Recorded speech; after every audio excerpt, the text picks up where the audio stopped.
Hey, this is Kevin from Kevin's BBQ Joints, and in this episode, I get the chance to talk to Jill Grobowsky Bergus from Lockhart Smokehouse. She and her husband Jeff, as well as a partner, own Lockhart Smokehouse. I've known Jill for a long, long time, and I've always wanted to chat with her via one of these interviews, and I finally got a chance. This is in August, right before the opening of their third location. They have a location in the Bishop Arts District. They have one in Plano, as well as one now in Arlington, right near the stadium. So we talk all about that. We, of course, talk about their history. Her family has a long storied history in Texas barbecue, connected to Lockhart, Texas. She'll get into that. It's great. I love hearing about it. It's really neat to hear about their different food that they carry at their restaurant that is kind of similar to what the restaurants carry in Lockhart. We talk about the transition that she and Jeff had to opening this restaurant from a different career, and then opening the second location, now the third location. She also, too, at the very end, kind of takes us on a tour. Part of the Wi-Fi goes out, so I cut that part out where it's kind of garbly, and it is neat though. As we're walking through the restaurant, she does little asides about where we're going and about the restaurant. So it works for the podcast as well as for the YouTube channel. If you're liking these, please subscribe. That way I come up into your YouTube feed. I'm doing about 2 of these per week. Don't want you to miss out. I also have a podcast. You could search Kevin's BBQ Joints on any of the podcast app that you use. That way you could check these out, subscribe to that, and you don't miss out on any of those. I have a website at kevinsbbqjoints.com with all my podcasts, all my YouTube shows, as well as a bunch of other content, cool barbecue photos and visits and such. Thanks so much. Enjoy. Well, good morning. How are you doing? Good morning. What's your day looking like today? Well, in Dallas, it's brutally hot and sunny. I understand it's similar there too. Yeah, what's happening? And especially to be in the pit room. I'm like, oh. Oh gosh. So do you spend most of your time at the Dallas location or the Plano location? Actually, I bounce back and forth depending on who needs what. And in the summers, I also have 2 boys. And then between mommy duties too. Okay, but wow. I'm very fortunate in that it's my husband and myself, and we've got a partner, Tim McLaughlin. So kind of between the 3 of us, we can go where the children are most in demand. Definitely. Are you saying your children or the children of the restaurant too? All of the above. What are you sitting in front of right now? I am I'm sitting at the bar at our Plano location of Lockhart Smokehouse. So you can kind of see, let's see, here's our great sign behind us, the wood fire meat beer, which I know through the magic of Skype is all reversed. But yeah, it's kind of, there you go. And we're in the process of getting open for today. Okay. So, Cool. There's chairs and things up behind me. Excellent. Yeah. So you have a very like a story. Your family has a storied background, and Yes. Can we kind of briefly? I know you could probably go for 2 hours about it, but could you kind of explain the background for people that might know? People might have heard, maybe they saw something on the Food Network about Kreitz and maybe, right, exactly. Yeah, you can wind me up and go, all right, just tell me when you want me to stop talking, Kevin. Okay. So my grandfather owned Kreitz Market, bought it from the Kreitz family in, I believe, 1948. I know in the 1940s, and sometimes I don't always remember everything well. Okay. Late but 40s. He ran Kreitz Market, and he worked for the Kreitz family prior to that. And when he had purchased it, it was an actual grocery store beforehand. So kind of a grocery store, and then, in good, solid German Texas tradition, what you don't use, you're going to smoke. So they kind of had a little barbecue gig going on the side. When my grandfather took over, he actually shut down the market side, and it just became all barbecue. Oh, okay. So then he eventually sold the business to his sons. And, there's the great Lockhart split between Kreitz and Smitty's.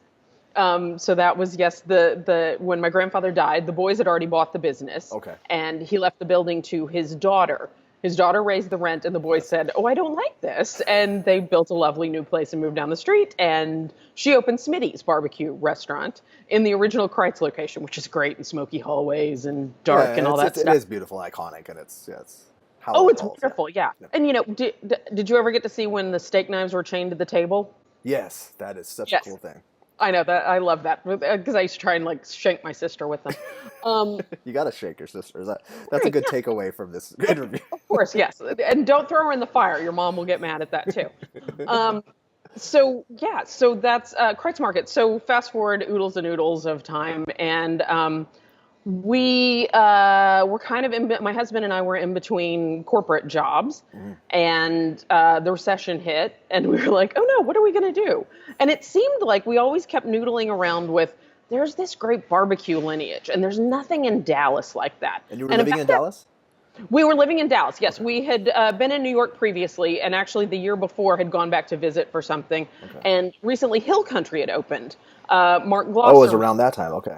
right? Mark Glosserman's restaurant, Yeah. and we went to visit, and I'm like, holy cow, that's like all my family on the walls. I was like, That's okay, true. this can work in New York City because, yeah, this can work in New York. Why couldn't we do this in Dallas? And they were using your sausage, right? Your family sausage, right? Oh, they're using Kreitz Market sausage. Oh, Yeah, my cousin's shipping sausage up to them. So we kind of were like, okay, so this is not, out of the realm of uh-huh. possibility. So yeah, we came back and we started, we were looking for jobs and all that fun stuff. But life just kept kind of pushing us in this barbecue direction, and so we just got really lucky. And, Wow. and And so obviously the name Lockhart Smokehouse is an homage to the the city of name Lockhart. Lockhart Smokehouse is an homage to Kreitz Market and Lockhart because when we talked to my cousin, he's like, I'm not going to franchise anything, but if you want to do something like what Hill Country has, that kind of iconic imagery of just the Hill Country, and we were like, okay, we got to narrow that down a little bit. And Lockhart Barbecue was already taken. There's a lovely place in Detroit Oh, you're called right. Oh, Lockhart. yeah, that's true. Yeah, yeah. I'm sure that gets Googled. Oh yeah, no, and when you're searching around, you're kind of like, okay, well, we can't really go steal their stuff. I mean, you could, but then you end up with a Yeah, well, trademark dispute and yes, all that good that's stuff. always fun. Yes, Yeah. right, exactly. So yeah, so that's how we came up with Lockhart Smokehouse. How did you find the location? Was it and what was the barbecue scene in Dallas at that time? This was around the recession or just after? This was right after we opened in February of 2011. 11. So the Okay. Super Bowl was coming to town, or the Super Bowl was in town, and it was the big ice storm in Dallas, Oh yeah. of which we haven't seen the like since. So we were rushing to get open during then. And this was a Pecan Lodge. Yeah, I was gonna say. Was it? Pecan Lodge, it started, I think, the year before us, and they were still in the farmer's At the market. farmers So market, I would think. Okay. it was kind of one of those smaller pop-ups. And then, you have the great, Sammy's and Sonny Bryant's and Peggy Sue's and, the kind of old Dallas school. legacy stuff. Absolutely. But, you still need that history and heritage of that. Mm-hmm. So there really wasn't anybody doing, pretty much the new school type barbecue, which is really old school. And Aaron Franklin was coming onto the scene about then and picking up steam. Mm-hmm. So there was bigger interest in barbecue talk. Yeah, that was all at the beginning of that wave, and social media was just starting, right? Kind of. Exactly. Yeah, because that's how I met you was Twitter way back then. Oh yeah, that was Yes. yeah. We were kids in back then. in the dark ages. Yeah, exactly. Yeah, so it was all kind of blossoming up, and we really, we loved the Bishop Arts District because it's this great niche of Dallas that feels like a neighborhood. It's very, you can park your car, walk around, go shopping. You could live down there. You could, if That's they had a true. great grocery store, you'd never have to leave. They don't have a great grocery store. No, they don't. That's a shame. I always wonder that. Fiesta down the street. There's a Fiesta down the street. You couldn't walk there probably with all your stuff, especially in the heat, but you might could. But I feel like that's like when people are city planning or creating these new maybe hip neighborhoods. That's the one thing that's always missing is a really good grocery store. Honestly, that's how it is where I live.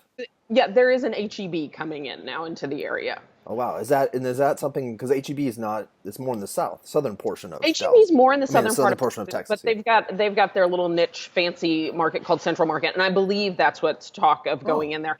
And the neat thing, kind of sad thing about Bishop Arts is now everybody's discovered it. So now there's big developers, and I was down there yesterday, and there's 3 giant, tall apartment buildings coming in, which is cool. But then you lose a little bit of the, there's a push me, pull you to it. Yeah, that's happening here in Los Angeles. I'm sure it's Right, happening of all across course. the United States. It's Yes, it's pretty yes. crazy. There's a lot of people here in the United States. It keeps growing. Shockingly enough, yes. And they want to live in cool places, which I can understand. So when you guys first started, you had the bar. You wanted to have a full bar, right? Isn't that something that You guys? Actually, so we always knew we wanted beer, at least because Okay. I like beer and Yeah. I like barbecue with my Oh, beer. who doesn't? Yeah. So and Texas was doing something then, which we could get a beer and wine license, but they were trying to phase that out, so it became cheaper to get a full bar license than just the beer Okay. and wine. Okay. Oh, So interesting. from a business point, you're like, okay, if you're gonna make me pay more for something with less, then no, I think I'll go the other direction. That's perfect. And was the Right. menu going to be the same? Because what's also interesting, I want people to know, is that you guys have some interesting items that a lot of barbecue joints don't have, and it's similar to what's at Kreitz Market in Lockhart, right? Like Right. the So, clod and the oh yeah. So Keith came up and we went, Keith came up and helped us get the pits up and running, and we went down and worked with Roy some. However, oh, they run much hotter and faster than we do because their pits are grandfathered in. Our okay, pits are made by Bewley, so they're more akin to, they're wood fired, but they also have like the suppression chamber and things like that. So we go much lower and slower than they gotcha. do. So that was a real learning curve for us, trying to, figure, every new pit's Yeah, a yeah. learning. They're all like they're children. You have to baby them a little.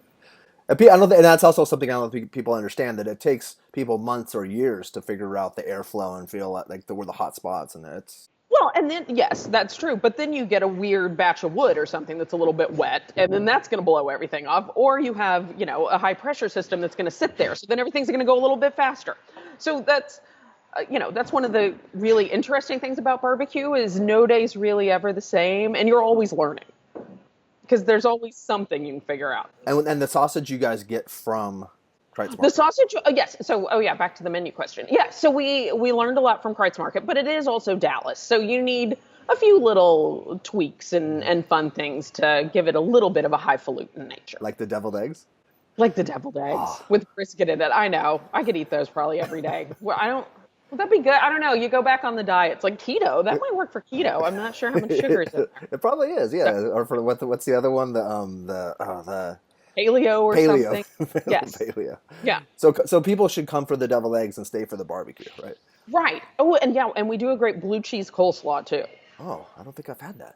Oh yeah, that one's really it's because you've got that it's the nice creamy Oh, maybe I coleslaw, have. but then you've got that extra kick and tang of the blue cheese, so you're just kind of like, I'll Hmm. linger here for a little while, and then since then we've also added bread pudding because we go through a lot of bread, and some days you don't use all the bread, and what are you going to do with it? Well, you know what? It soaks up buttercream and sugar very nicely. Oh, that's awesome. That's great. Right, and you put a little chocolate chips on there. So when we first opened, we really focused a lot more on, and this was kind of my mantra, like I don't give a shit about sides. Oh, sorry, I don't care about That's okay. sides. We got to get the meat right. Let's get the meat right, Yeah. and everything else will follow. And that's a smart way to go at first. But then, of course, I think as people's palates have changed or people have grown to understand barbecue more, they want the sides. It's a meal, and maybe I do get pushback on like, why don't you have a fryer? Where are the French fries? Where's the onion rings? Where's the fried okra? I'm like, so I have a pit. We have a pit. you can cook onion rings on the pit. Maybe I don't Right. know. You could. They would be soggy and It would be weird. awful. It would be Yeah. just about all. So what Right. are has the menu changed at all meat wise? Meat wise, well, we when we first started, we didn't have the beef ribs. Hmm. So we added those in, and those are our Wednesday special. Okay. We also kind of evolved into the burnt ends also. Yeah. And we've just picked up different things as we go, like lamb chops. And we'll do, Yeah. leg of lamb or something, just kind of testing out, see. And Texas isn't really a big pork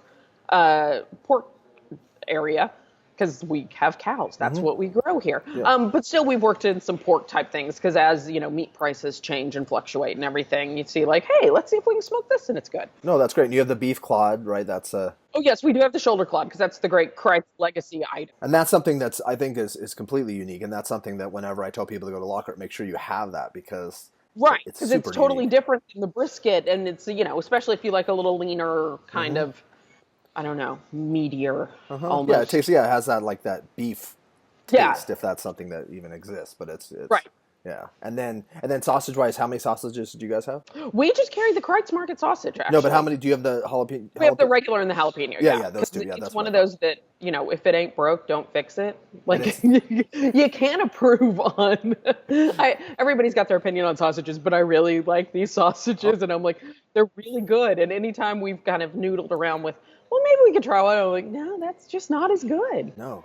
I worked at a barbecue place when I left Texas. I worked at a barbecue place in Los Angeles, and they were shipping those in, and Yes, the beautiful links, the and rings, yeah, yeah, for they did that for a year, and then they went to a different sausage company, and it just wasn't the same. It just wasn't. right, yeah. Yeah, and it's gorgeous, and it's Instagram worthy too, right? Right, especially when you can get it just right where it's like full of that lovely meaty juice and you It's so pop good. into it, it just goes wow. So when did you guys open the second location? How did that and like what was the reaction at first? I was curious as to what were people pretty open to it, or did it take some time to get momentum? Well, the nice thing about Dallas Fort Worth is it is very spread out.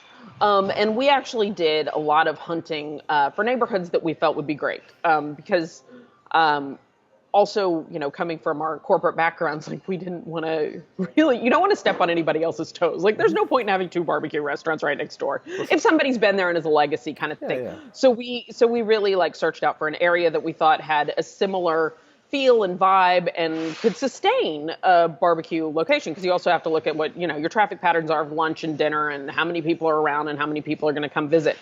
So we opened our second location in Plano, Hmm. which is a northern suburb in an area called Old Downtown Plano, Oh, which is also really cool because it's got the great walkable neighborhood feeling. okay. Yeah, and so we opened that. It's been 4 years Has it now. been for you? It's been 4 years, yeah. And no, it's Is it's there been anything different about it, or anything unique about it, or is it exactly the same? you know what? This one's a little bit more unique due to we took it was an old antique store. We're in an Oh, actual 100-year-old building. Which, hang on, let me see if I can get you some of the wall here. So here's all this right. cool Oh, I Pegasus. love that. I love that. Oh wait, hang on. My camera work on. There we go, Pegasus. Look And at then if you come up the here, ceiling looks. right? So you come up here and you can kind of see. I don't know. Can you get the brick? Uh huh. I love that. Beyond, yeah, So that's so great. So in Bishop Arts, we ended up manufacturing a lot of that kind of vintage feeling. This actually had it because it's truly a 100-year-old building that we retrofitted to make into barbecue. Let's see, I can get the bar back here.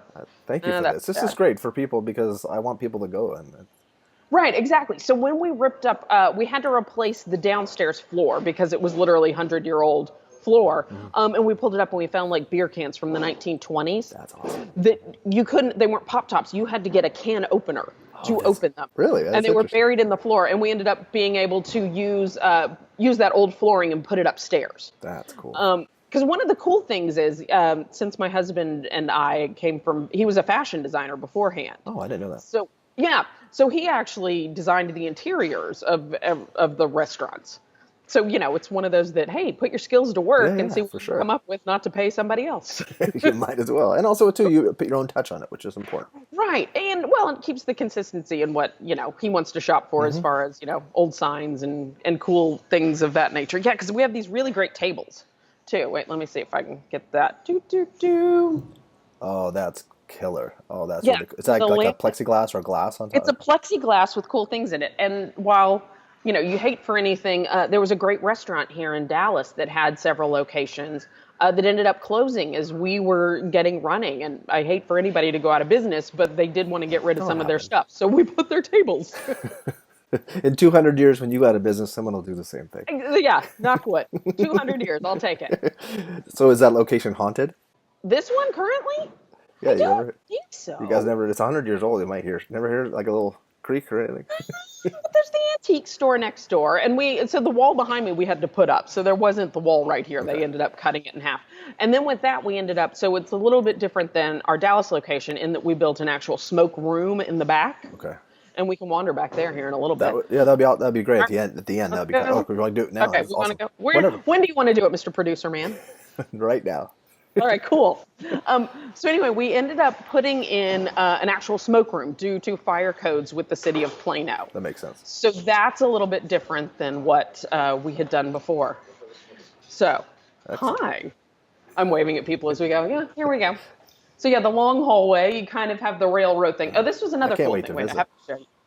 I have to show you this because this is a long hallway. Uh-huh. So what do you do in a long hallway to kind of keep people interested?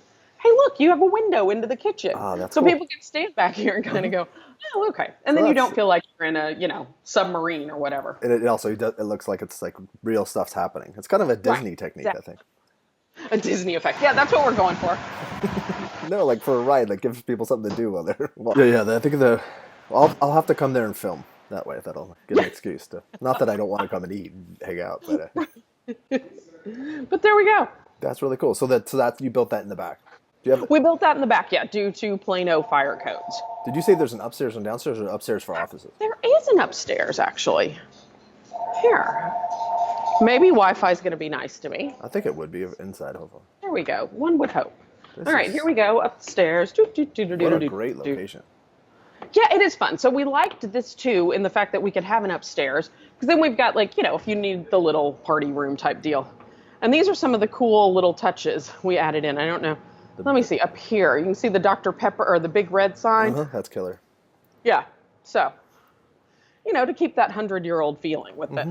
No, that's beautiful. So the seating wise, is it the same as like how big is the seating at both locations? They're Roughly. about the same. I'd say you can get about, I'm trying to remember fire code. It's like between 85-ish, maybe a little more, a little less, give or So take. good size. No, it's more than that. But yeah, well, and that's one of the other things we liked is we kind of liked the smaller footprint. Because when you have the ginormous place, if you don't have a ginormous amount of people. Kreitz Market's like a giant barn, like the biggest, like the. Yes. Well, and the Spruce could sad be thing in is nobody will sit on that other side because it's not air conditioned. That's true. That is. I don't Right, think I sat I on mean- that side. You're right.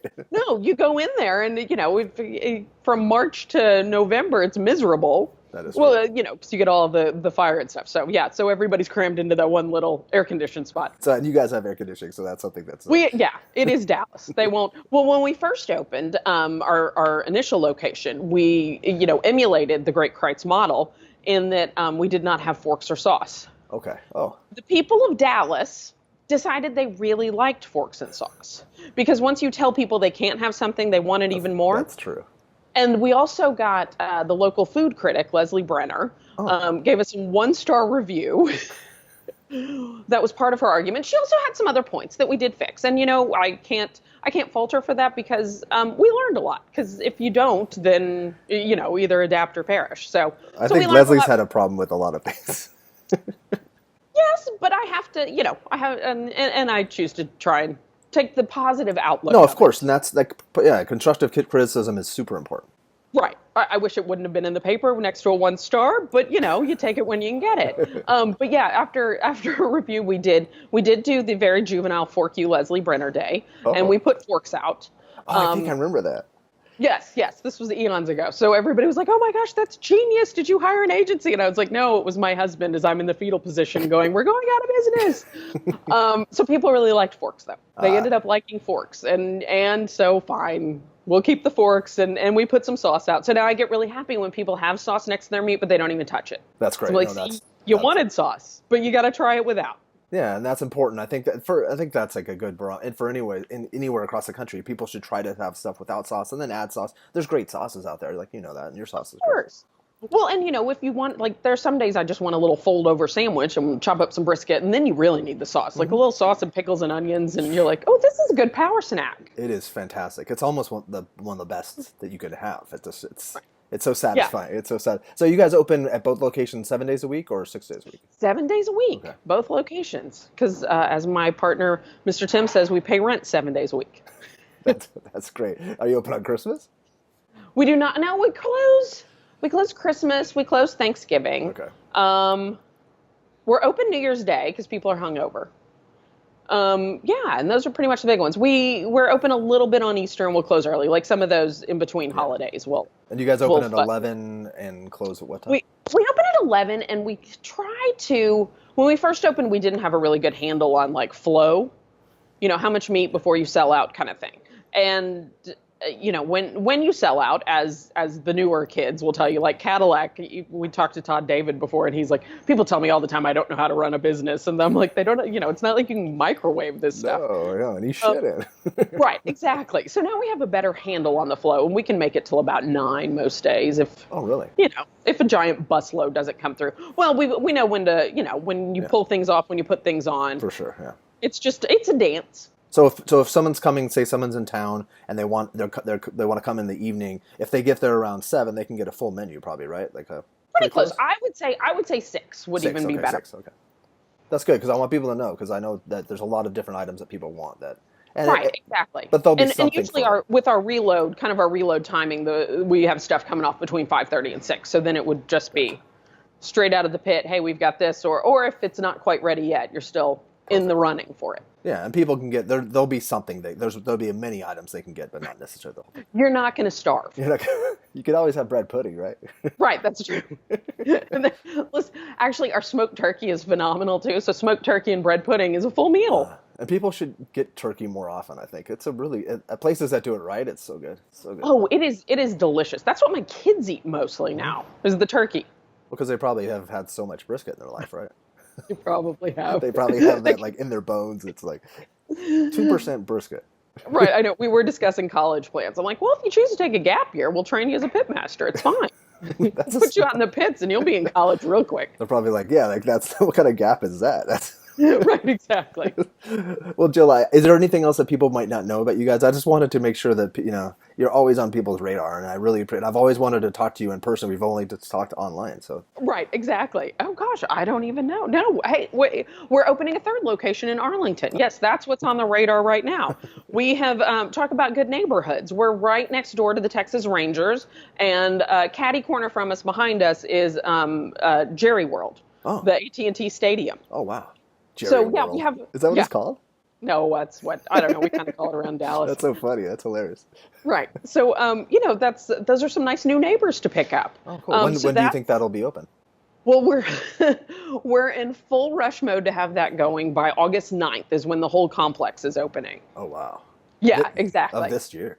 Then 3 weeks is that? Yeah. Wow. Okay. Well, I can't. Thank you for taking the time during that build up to that. Jeez. Well, it's kind of, as we said, it's chill. It's chess pieces, children. So yeah. So that one we're really excited about. It's bigger than our traditional square footprint, but we do have a great backyard. Oh. We have access to the cool garage doors, and we open up to like the concert space, and it's just going to be awesome. Okay, I can't wait. Okay, I'll have to do. It's really cool. Excellent.